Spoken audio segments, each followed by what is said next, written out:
Hello दोस्तों, एक बार मैं फिर से हाजिर हूँ आपके अपने इस यूट्यूब चैनल एएसपी क्लासेस में। ऐसा बोलते हुए पहली बार सुना ना लाइव में सब लोगों ने, तो बढ़िया है। मैं आप लोगों का एक बार फिर से दिल से हार्दिक अभिनंदन करता हूं और हमेशा की तरह मैं अपनी कलम आपके प्यारी सी स्माइल वाले गिफ्ट के साथ जैसा लेते आया हूं वैसे ही लेता रहूंगा। और आप लोग अपनी प्यारी वाली स्माइल गिफ्ट दे रहे हो, मुझे आवाज़ भी आ रही है। आज लाइव हूं तो इसका कुछ स्पेशल फीचर तो होना ही चाहिए।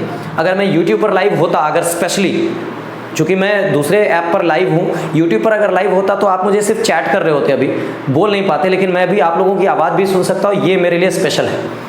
तो जैसा कि मैंने कल की वीडियो में ही प्रॉमिस कर दिया था कि मैं कल से आप लोगों के लिए एक प्यारी सी क्लास स्टार्ट कर रहा हूँ एनटीपीसी की। और हमारे जो कल मीटिंग हुई थी रेलवे बोर्ड वालों की, उन्होंने कहा कि 15 दिसंबर से एग्ज़ाम ले रहा हूँ ग्रुप डी और एनटीपीसी की, ऐसा उन्होंने कहा है।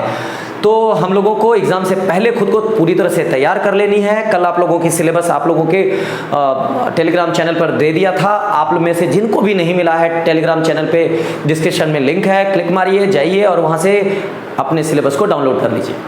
आज मैं आप लोगों के साथ ये स्पेशली ये कहने के लिए आया हूँ कि आप में से जिसको भी इस क्लास की लाइव लिंक चाहिए, आप 8877193333 वाले नंबर पे अपना SMS करोगे कि मुझे इस व्हाट्सएप करोगे कि मुझे इस एनटीपीसी वाले ग्रुप में क्लास करनी है। आपको फ़ोन जाएगा और आपको सारी टर्म एंड कंडीशन समझा दी जाएगी, कैसे आप लाइव ज्वाइन कर सकते हो। अब हम लोग ज़्यादा देर ना करते हुए आज की क्लास स्टार्ट करते हैं। जैसा कि मैंने कहा था कि हम लोग एक एक मुद्दे पर बात करेंगे और हमारे पास समय कम है। इस कम समय में मुझे इन सभी मुद्दों पर, चूंकि मैथ का लगभग सब चैप्टर आपको दिख ही रहा होगा सिलेबस में, लेकिन पढ़ना है आप लोगों को। बहुत सारे ऑनलाइन प्लेटफॉर्म पर भी दिखेगा, ऑफलाइन प्लेटफॉर्म पर भी बहुत सारी चीज़ें दिखने वाली हैं कि सर मुझे फलाने वाले इंस्टीट्यूट ने तो बोला था इतना भारी भारी भारी भारी क्वेश्चन आने वाला। जी नहीं, आपको डराए जाएंगे कि अगर आपने मेरा वाला पेड कोर्स नहीं लिया तो आपका ये हाल हो जाएगा, ये दुर्गति हो जाएगी। बिल्कुल आप लोगों को घबराना नहीं है। मैं हूं और मैं आपको बता देता हूं कि आपको कोई बहुत भारी भरकम सिलेबस नहीं पूछने वाला है।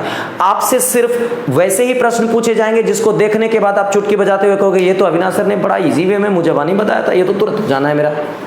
हम लोग ऐसा ही करने वाले हैं। आप लोगों को समझ में आ गया? एक बार जल्दी से हाँ और ना में जवाब दे दो। बहुत बढ़िया। तो आप लोगों के इस प्यारे से जवाब के बाद, चूंकि आज आप लोगों को पूछने के लिए कुछ ज़्यादा होगा नहीं, आज कम भी बोलोगे तो चलेगा, लेकिन अगली क्लास जब मैं एक एक टॉपिक कर रहा हूँगा, एक दिन में 2 सब्जेक्ट करूँगा, जिसमें से एक टॉपिक खत्म करने का पूरा प्रयास होगा। ठीक है, तो स्टार्ट करते हैं आज के सिलेबस से। आज जो मैंने लिखा है आरआरबी एनटीपीसी मैथ्स का सिलेबस है। टेलीग्राम चैनल से भी आपको यही मिला होगा, उसमें थोड़ा सा डिटेल सिलेबस है। इसको मैंने सिर्फ शॉर्ट में आपको समझाने के लिए लिखा है। इसमें जो बातें हैं मेन बात वो समझना। इसमें जो चैप्टर नंबर 1 है नंबर सिस्टम है, चैप्टर नंबर 2 एलसीएम एचसीएफ, जिससे आप पहले से परिचित हो। आपके मैथ की बुक में ये सारे चैप्टर पहले से लिखे रहते हैं। लेकिन इस सिलेबस में क्या ऐसा है जो आपसे मैं बोल सकता हूँ? सबसे इम्पॉर्टेंट चीज़ है कि इसमें वो चीज़ें कभी मत सोचना कि भाई मेरे मैथ के फलाने राइटर के बुक में ये सब पैटर्न दिया हुआ है। हुआ उसमें मैथ्स में बैंकिंग के भी सवाल हैं, सीजीएल के भी सवाल हैं, रेलवे के भी सवाल हैं, सब उसमें मिक्सअप होते हैं। लेकिन हमको ज़रूरत क्या है ये पढ़ना है। और मैंने पहले भी वीडियोस में ये कहा है कि हमको ये जानना तो ज़रूरी है कि हमको क्या पढ़ना है, लेकिन इससे कहीं ज़्यादा ज़रूरी ये जानना कि हमको क्या नहीं पढ़ना। अगर मुझे ये 19 चैप्टर 20, 25, 30 दिन के अंदर ख़त्म करने होंगे तो मुझे ये छांटना होगा कि मुझे क्या नहीं पढ़ना। जिनको डिटेल में पढ़ना है, डिटेल वाला बैच अलग से चलता है, उसमें तो आप पढ़ोगे ही। समझ गए सब लोग? जी हाँ जी ना बोलते रहो, मेरा टेम्पो बना रहेगा ताकि लाइव क्लासेस के कुछ बेनिफिट तो दिखे मुझे। बहुत बढ़िया। मैं नाम भी ले सकता हूँ ना, प्रिया, पुरुषोत्तम, मोनू, निशा, बहुत सुंदर, रुचिका, बहुत सुंदर। आप सब लोग इतनी दूर दूर से मेरे से जुड़े हुए हो, मुझे बड़ा अच्छा लग रहा है आज, एक्चुअली अच्छा लग रहा है। तो चलो भैया, मैं आपको बोलूं कि आपसे अगर ये पूछा जाए, मान लो आपको इसमें सबसे भड़काऊ चैप्टर दिख रहा होगा थोड़ा सा, ये देखो मेंसुरेशन, क्षेत्रमिति बनाना है भाई, सांख्यिकी होगा, ट्रिगोनोमेट्री होगा, अलजेब्रा होगा, इतने भारी भारी चैप्टर। जी नहीं, आपके लिए ये ऐसे, मैं सब्जेक्ट वाइज टॉपिक वाइज खत्म करूंगा तो आपके लिए एकदम फूल जैसे होंगे। मान लो एक एग्जांपल दे रहा हूं कि आपको एक प्रश्न जो बैक ईयर का पूछा हुआ मैं वही बोलूंगा। तो बैक ईयर में पूछा गया, एक बार नहीं 7-8 बार पूछा गया है। मैं एक प्रश्न दोहराता हूं कि बोलेगा, मैं यहां पर लिख देता हूं, लिख नहीं देता हूं, अगर कोशिश करूंगा कि मैं यहां पर क्वेश्चन दिखा दूं। तो फिलहाल मैं आपको यह बोल देता हूं समझने के लिए कि किसी आयत समझते हो ना, रेक्टेंगल नहीं समझते? हाँ बहुत अच्छा, तो बचपन से पढ़ते, बाद में डिटेल में पढ़ाऊंगा, फिलहाल आयत। तो आयत की लंबाई 15% बढ़ा दी जाए, मैं जो बोल रहा हूं ध्यान से समझना, बढ़ा दी जाए। जिनका माइक इको कर रहा है वो प्लीज अपना माइक को साइलेंट कर दें। आयत की लंबाई 15% बढ़ा दी जाए और चौड़ाई 20% घटा दी जाए। मैं सिर्फ एग्जांपल दे रहा हूं, मैंने अभी चैप्टर शुरू बिल्कुल भी नहीं किया। वो लोग, आप लोग इस बात के लिए टेंशन मत लेना, बस प्यारी सी स्माइल देते रहना, मतलब ऑलवेज विथ यू, ये याद रखना। तो आयत की लंबाई 15% बढ़ा दी जाए और चौड़ाई 20% घटा दी जाए, तो बोलेगा उसके क्षेत्रफल में कितने प्रतिशत की वृद्धि या कमी हो जाएगी। अब सवाल देखने के बाद, वैसे ये बहुत ही इजी पैटर्न है और आसानी से मुजबानी बन सकता है, लेकिन सवाल देखने के बाद ये सोचोगे सर कि क्या इतना हल्का हल्का सवाल पूछा जाता है? बुआ इससे भी हल्का सवाल होगा। यदि 25 प्रश्न पूछे जाएंगे, उस 25 प्रश्न में से 20 प्रश्न आपके एकदम हल्के होंगे, अर्थात इजी लेवल के, और 5 प्रश्न में मॉडरेट लेवल और हाई लेवल के क्वेश्चन हो सकते हैं। लेकिन मुझे जहां तक मेरा अनुभव है और बैक ईयर के क्वेश्चन के हिसाब से मॉडरेट लेवल के ही क्वेश्चन रहेंगे, यानी कि वेरी हाई लेवल क्वेश्चन बिल्कुल भी नहीं रहने वाला। अब कहोगे सर 20 में से 15, हाँ बिल्कुल 25 में से 25 में से 20 क्वेश्चन आपके एकदम इजी लेवल के रहेंगे, जिसको आप बहुत आसानी से बना दोगे। और जो 5 क्वेश्चन थोड़े से टेढ़े होंगे ना, तो बहुत सारे इंस्टीट्यूशन या बहुत सारे ऐसे भी मिलेंगे आपको डराने वाले कि ये देखो अगर मेरा सेट नहीं बनाया तो आपका रिजल्ट कभी नहीं होगा। ऐसा बिल्कुल भी मत डरना, मैं हूं तो क्वेश्चन छूटने नहीं दूंगा, इतना तो भरोसा कर ही सकते हो। अगर छूटा तो फिर मैं YouTube पर लाइव ही हूं, बोल लेना कि सर जी आपने कहा था छूट गया, ठीक है? छूटने नहीं दूंगा, प्रॉमिस। तो हम लोग इन 20 प्रश्नों को तो सीखेंगे ही, लेकिन उन 5 प्रश्नों को भी फटाक से कैसे सॉल्व करेंगे, जब हम लोग डिटेल में पढ़ेंगे तो पढ़ेंगे। अभी जैसे ये देखा, आपको देखते के साथ आपको क्या करना है, इसको देखते के साथ आपको करना है आंसर। मैं समझाऊंगा कि आपको करना है, अगर 15% बढ़ा दी जाए तो +15 करना है, कहता है 20% घटा दी जाए तो आपको -20 करना है, और एक इस दोनों को गुना करना है, यानी कि प्लस और माइनस गुना हुआ तो -15 गुना 20 और बटे 100 लगा देना है और काट देना है, बस आपका उत्तर आ जाएगा। क्या उत्तर आएगा? तो 20 पंचे 100, 5 तिया 15 में से 20 चला गया, 15 में से 20 जाएगा, ध्यान से देखो, 15 में से 20 जाएगा तो -5, -5 में से -3 जाएगा तो -8, -8%। अगर माइनस में उत्तर आया तो देखते के साथ हम तुरंत कह देंगे कि अगर उत्तर माइनस आ रहा है मतलब ये पूरा क्षेत्रफल ओवरऑल हमारा 8% कम हो जाएगा, और यही उत्तर अगर प्लस में आता तो हम बोलते हमारा क्षेत्रफल 8% बढ़ जाएगा। फिलहाल ये मैं बता रहा हूं कि इतनी आसानी से हो सकता है, चैप्टर जब करवाऊंगा तो डिटेल में समझाऊंगा कि ऐसा क्यों होगा और इस आधार पर कितने लेवल के क्वेश्चन, कितने टाइप के क्वेश्चन बनाए जा सकते हैं। उम्मीद करूं मेरी बात आप लोगों को समझ में आ गई। तो आप लोगों को डर भी लग रहा है और ये भी लग रहा है कि सर इतना बड़ा सिलेबस लिख दिया, कैसे खत्म होगा 20-25 दिनों में? वो खत्म होने के लिए 2 चीजें आवश्यक होंगी, पहली मेरी मेहनत, दूसरी आपकी मेरे से दुगनी मेहनत। मतलब बिना एक हाथ से ताली बजाऊंगा नहीं, आपकी ताली के लिए हाथ चाहिए, दोनों मिलकर ताली बजेगा। मैं बोलूंगा ये करना है मतलब करना है, कैसे करना है वो तरीका मैं बताऊंगा, समय निकालने का काम आपका। आप में से कुछ बच्चे करोगे वो आगे बढ़ जाओगे, जो नहीं करोगे पीछे पड़ोगे, ये उनकी रिस्पॉन्सिबिलिटी होगी, ऐसा मैं मान लूं। बहुत बढ़िया, तो स्माइल करो एक प्यारी सी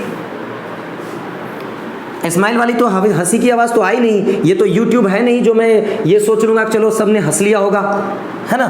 बहुत बढ़िया, स्माइल में आवाज नहीं आती, आप लोगों को पता नहीं, बेवकूफ। चलो कोई बात नहीं, ऐसे ही मजाक कर रहा हूँ, टेंशन मत लो। तो एक ये पैटर्न, ये तो एग्जाम्पल था, ऐसे ही आपके कुछ बेसिक पैटर्न होंगे। मैं अगर इसी में कह दूँ थोड़ी देर के लिए कि आयत की लंबाई, यहाँ पर आयत की लंबाई नहीं बोलूंगा, मैं बोल देता हूं कि चीनी के दाम में 15% की वृद्धि हो गई। मैं एग्जांपल दे रहा हूं, पढ़ाऊंगा अलग अलग। चीनी के दाम में 15% की वृद्धि हो गई और उसके खपत करने वाले ने अपनी खपत को 20% कम कर लिया। बात समझना, चीनी के दाम में 20% की वृद्धि हो गई और उसका यूजेज 20% घट गया, तो उसके एनुअल बचत पर क्या प्रभाव पड़ेगा? बात समझ में आया? मैं इसी को बोलता हूं, चलो मैं कर देता हूं चीनी का दाम, चीनी का मूल्य 20% क्या हो गया? प्लस हो गया। मैंने प्लस लिख दिया मतलब बढ़ गया। अब मैं बोलता हूं उसकी खपत जो है, मान लो खपत मान लो 30% और बढ़ गई, मैंने दोनों चीज बढ़ा दिया। अब मैं बोलूंगा कि बताओ उसके इनकम पर क्या प्रभाव पड़ेगा। अब मैं नियम कानून जितनी पढ़ाने वाली बात होगी करेंगे, लेकिन जब हम आंसर करने लगेंगे, इन शॉर्ट सिंपल सी बात, 20% बढ़ गया प्लस 20, 30% बढ़ गया प्लस 30, दोनों को गुना कर देना है। दोनों को जैसे ही गुना मारा, 30 गुना 20 कितने हो गए? अब बटे 100 लगा देना, कट गया तो 30 20 50 6 56। आपका देना कि उसका जो है 56%, उसका जो है, हाँ 56% क्या होगा? उसका 56% क्या हो जाएगा? बताओ जल्दी से। हाँ उसके हाँ इनकम पर क्या प्रभाव पड़ेगा? 56% उसका जो है क्या एक्सपेंडिचर, यानी कि उसका क्या होगा? खर्च जो है बढ़ जाएगा महीने का। बात समझ में आया? मैंने ये बताया कि एक पैटर्न बताऊंगा, इस पर मेंसुरेशन के भी प्रॉब्लम बनाए जा सकते हैं, जैसा कि आयत दिख गया। अभी परसेंटेज की भी प्रॉब्लम बन सकती थी, और मैं इसी पे बोल दूंगा, ध्यान से समझना, मैं इसी पे बोल दूंगा कि समान विक्रय मूल्य पर बेचा, ध्यान से सुनना, समान विक्रय मूल्य पर, समान सेलिंग प्राइस पर कोई चीज बेचा, दो चीज बेचा, दो वस्तु बेचा, समझना ध्यान से, समान विक्रय मूल्य पर दो वस्तु बेचा, एक पर उसे 15% का लाभ हुआ और दूसरे पर उसे 15% का हानि हो गया। बोलेगा बताओ ओवरऑल पूरे प्रोडक्ट पर उसको कितने % का लाभ या पूरे पर कितने % की हानि हुई। अब जैसे ही ये देखे, आपको फिर वही करना है। 15% लाभ पर बेचा मतलब बताओ जल्दी से, +15, 15% हानि पर बेचा तो -15, और फिर क्या करना है? दोनों को क्या कर देना है? गुना करना है। तो प्लस माइनस क्या हो जाएगा? माइनस 225/100, +15 -15 कट गया, तो क्या आ गया? -2.25% कर देंगे, क्या 2.25% का नुकसान हो जाएगा सर जी। बात समझ गए? मतलब मैं उसी को प्रॉफिट लॉस में भी इस्तेमाल कर सकता हूं। मतलब हमको ऐसे स्ट्रेटेजी बनानी है कि अगर कोई रूल एक पकड़े और उसका इस्तेमाल इसमें से किसी चैप्टर में हो सकता है, तो उसको वहीं पर अच्छे से क्लियर कर ले कि किन किन पैटर्न को इस आधार पर बना सकते हैं। कोई दिक्कत लग रहा है? बहुत भारी है क्या? किसी को भारी भारी नहीं लग रहा ना? बहुत बढ़िया। अगर भारी लगेगा तो भी बताना। मैं आप लोगों को ये बताना चाहता हूं कि ये एकदम हल्का है, और इसको हम लोग जो टारगेट सेट किए हैं ना, वो टारगेट टाइम पर जरूर खत्म हो जाएगा, इसकी गारंटी है। आप लोग साथ देना सिर्फ, ठीक है जी? नहीं, कल से दो चीजें एक साथ चलेंगी। एक घंटी चल रही होगी आपकी मैथ्स की, और एक घंटी चल रही होगी आपकी जीएस की। जीएस में भी आपका साइंस का या आर्ट्स का, वो आप लोगों को नोटिफिकेशन आपके ग्रुप में, जो आपका ग्रुप बना है जिसमें आप ऐड होने वाले हो, उसमें आपको मिल जाएगा। आपको सारा शेड्यूल मिलेगा कि कितने बजे कौन सी घंटी होने वाली है।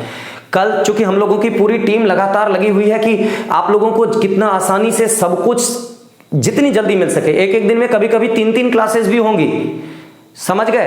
तो आप लोगों को सिर्फ मैसेज पर ध्यान देना है कि जैसे ही क्लास शुरू हो, आधे घंटे 1 घंटे पहले आपको मैसेज मिल जाएगा कि आज कोई एक्स्ट्रा शेड्यूल होने वाला है, तो आपको पहले से पता होगा। नहीं तो जो रोज का शेड्यूल है वो आपको वैसे ही मिलता रहेगा, लेकिन फिलहाल आपकी क्लासेस रात में 8 बजे के बाद और 9:30 10 बजे तक में 2 घंटे खत्म करने का भी फिलहाल हम लोगों ने प्लान किया है। आने वाले समय में ये और ज्यादा और ये कम हो सकता है, क्योंकि मुझे सिलेबस उतने ही टाइम में खत्म करना है। बस आप लोगों को जितना बोलते जाओ बस उसका ध्यान खुद ही रखना है। मैं बार बार फोन करके मैसेज करने वाला तो हूं नहीं, आप लोग बहुत सारे हो और बाहर के भी स्टूडेंट हो, तो मुझे दिक्कत होगी। आपके ग्रुप में जुड़े हुए, ग्रुप में शेड्यूल जाएगा, समझ जाना इतने बजे हाजिर होना है। आप में से कोई भी लेट या एब्सेंट होता है तो उसके छूटे हुए चीज को मुझे पूरा करने में दिक्कत होगी, समझ गए। और आपके क्रॉस क्वेश्चन भी लूंगा, आपको पूछने की पूरी आजादी होगी। लाइव हो तो आप पूछोगे, आपके क्वेश्चन मुझे सुनाई देंगे और मैं यहां पर उन सभी प्रश्नों को आपके सॉल्यूशन वाले दिन लूंगा भी, या बताने के दौरान भी आपको लगेगा कि मुझे पूछना है, मैं रुक जाऊंगा, आप पूछना, मुझे आवाज आएगी तो मैं वो क्वेश्चन रिपीट बोल दूंगा, जो और व्यूअर्स हैं वो भी सुन सकेंगे। ठीक है, बिल्कुल मैंने टारगेट सेट कर दिया। ये 19 दिन 19 टॉपिक है, 19 गुना 2 यानी कि लगभग 38 दिन में मेरा टारगेट सेट है। 1-2 दिन अगर एक्स्ट्रा जाता है मतलब मैक्सिमम 40 दिन। बात समझ गए, हर टॉपिक 2 दिन, समझ गए। हाँ जी, वो 40 दिन में ही खत्म करूंगा। और इस देखो आपका प्रश्न अच्छा है कि सर इतना सारा टॉपिक जो 1 साल में खत्म करते हैं। बउआ मैंने अभी जस्ट कहा कि आपको कितना पढ़ना है इस टॉपिक के लिए, ये से जानने से ज्यादा जरूरी है कि इसमें से कौन से टॉपिक आपको नहीं पढ़ने हैं। तो इसमें से मैं ऐसा टॉपिक पढ़ाऊंगा या इस तरह से पढ़ाऊंगा, ये टॉपिक भी खत्म हो जाएगा और आपका एक भी प्रश्न आपके एग्जाम के लेवल का छूटेगा भी नहीं। हर एग्जाम का एक अलग लेवल होता है, तो हर एग्जाम के लेवल के हिसाब से वो क्लासेस देता ही हूं। अभी फिलहाल एनटीपीसी और ग्रुप डी के लिए जितनी चीजों की जरूरत है वो देने के लिए आया हूं, और आप लोगों को वो चीज प्यार से ले लेना है। भरोसा रखो ना, नहीं छूटेगा, डोंट वरी। और बाकी फिर प्रैक्टिस सेट भी कराऊंगा। अगर कुछ भी एक्स्ट्रा ऑर्डिनरी आता है तो उसके भी सॉल्यूशन क्लासेस तो दूंगा ना, वो सब दूंगा। ठीक है, आपकी जब तक एग्जामिनेशन हो नहीं जाती ये क्लासेस तब तक कंटिन्यू करूंगा। अगर सिलेबस खत्म हो जाता है प्रैक्टिस सेट कंटिन्यू रहेंगी तब तक, जब तक कि आपकी एग्जाम नहीं हो जाती। मींस कि अगर 15 तारीख के बाद भी एग्जाम लेता है तो भी ये क्लास आगे तक पढ़ाता रहूंगा जब तक आपका एग्जाम नहीं हो जाता। इसमें कोई भी डिसकंटिन्यूटी नहीं करूंगा, और मैं कोशिश करूंगा कि रोज कम से कम 2 क्लासेस आपकी हो ही हो किसी भी हालत में, अगर कोई टेक्निकल इशू नहीं आता है तो। ठीक है, तो मैं अपनी बात आगे ये रखूंगा कि आप सब लोगों को ये सिलेबस डिटेल में मिला हुआ है। ये तो मैंने शॉर्ट में लिखा है, तो आपको हर टॉपिक पर कम से कम 5, 8, 10 एग्जाम्पल के साथ कि अगर ये आ जाए तो आपको इसके साथ क्या रिएक्ट करना है वो मिलेगा। ठीक है, और जिनको नहीं मिला है टेलीग्राम चैनल पे प्लीज चले जाएं, ज्यादा परेशान मत हो। ठीक है, तो आपका जो चैप्टर नंबर 1 नंबर सिस्टम, संख्या पद्धति। देखो संख्या पद्धति एक ऐसा टॉपिक है कि अगर इसको बैंकिंग के लेवल पे पढ़ो तो 1.5 महीने तक पढ़ाया जा सकता है, अगर 50 मिनट की रोज की क्लास हो तो भी। लेकिन बुआ हमको जितनी जरूरत है नंबर सिस्टम में उतना पढ़ेंगे। सिंप्लीफिकेशन, सरलीकरण, इसमें भी जितना जरूरत होगा, डेसिमल वाला, भिन्न वाला, जो भी सिंप्लीफिकेशन के क्वेश्चंस होंगे, कुछ अलजेब्रिक एक्सप्रेशन के ऊपर क्वेश्चन होंगे, सारे पैटर्न करवाऊंगा और बोल दूंगा कि अगर ऐसा पूछा तो आपको यही उत्तर करना है, और जितनी कॉन्सेप्ट दे सकूंगा जरूर दूंगा, आपके क्रॉस क्वेश्चन भी लूंगा। ठीक है, उसके बाद देखो घात एवं करनी, औसत, रेशियो एंड प्रोपोर्शन। देखो ये टॉपिक, परसेंटेज टॉपिक, संख्या पद्धति, ये 3-4 टॉपिक ऐसे हैं जो आपका बेस है। अगर आपको ये अच्छे से समझ में आता है तो ये सारे चैप्टर तो बहुत आसानी से निकल जाएंगे। अगर आपको परसेंटेज आता है तो profit loss, discount, profit loss और डिस्काउंट टॉपिक आपको बहुत ही आसानी से क्या हो जाएगा, समझ में आ जाएगा। यदि आप परसेंटेज जानते हो, प्रॉफिट लॉस और डिस्काउंट टॉपिक अच्छे से आ जाएगा। मतलब ये कि परसेंटेज पढ़ लोगे तो प्रॉफिट लॉस और डिस्काउंट चैप्टर को खत्म करना या SICI को खत्म करना मेरे लिए चुटकियों का खेल होगा। मतलब एक ही टॉपिक में थोड़ी देर जो अड़चन आ जाए, लेकिन इस 3 चैप्टर को 2 दिन 3 दिन के अंदर खत्म किया जा सकता है। लेकिन बनाने की जिम्मेदारी आपकी होगी। PDFs आपको मैं अवेलेबल कराऊंगा, क्वेश्चन के पैटर्न मैं अवेलेबल कराऊंगा, आपको प्रैक्टिस खुद ही करनी होगी। ठीक है, उसके बाद देखो अगर आप टाइम एंड वर्क पढ़ते हो तो पाइप एंड सिस्टम यानी कि समय काल पढ़ते हो तो पाइप एवं हौज ये वाला टॉपिक भी आसानी से खत्म हो जाएगा। आपको टाइम एंड डिस्टेंस बोला, मतलब इसी में आपको रेलगाड़ी वाले प्रॉब्लम भी करवाऊंगा, ठीक है। और अगर रेलगाड़ी वाले करवाऊंगा तो उसमें कुछ क्वेश्चन औसत से भी रिलेटेड होंगे। औसत पढ़वाऊंगा तो इसमें आयु संबंधित प्रश्न भी आ जाएंगे, इसी में सब इनबिल्ट कर दूंगा। मतलब आपका सिलेबस गलती से भी एक भी पॉइंट मिस नहीं करूंगा, जो पॉसिबिलिटी एग्जाम की हर वो पैटर्न लूंगा। तो ज्यादा समय बर्बाद नहीं करता हूं, प्रॉमिस करता हूं कल से 8 बजे आऊंगा और टॉपिक नंबर 1 से कहानी शुरू करूंगा, ठीक है। हो सकता है इस टॉपिक में से कुछ टॉपिक ऊपर नीचे करके पढ़ाऊं, आपकी सुविधा के लिए, अपनी सुविधा के लिए, जल्दी खत्म करने के लिए। उधर आप लोगों को पैसेंस से पढ़ लेना होगा। अगर आपको कुछ आता भी होगा तब भी आपको देखना है कि कहीं कुछ नया तो नहीं। आप में से कुछ बच्चों ने पहले भी ये सिलेबस जरूर किया होगा, लेकिन इस जगह पर आपको थोड़ा सा बहुत ही इफिशियंट मेथड के साथ जल्दी जल्दी खत्म करूंगा, तो साथ देना।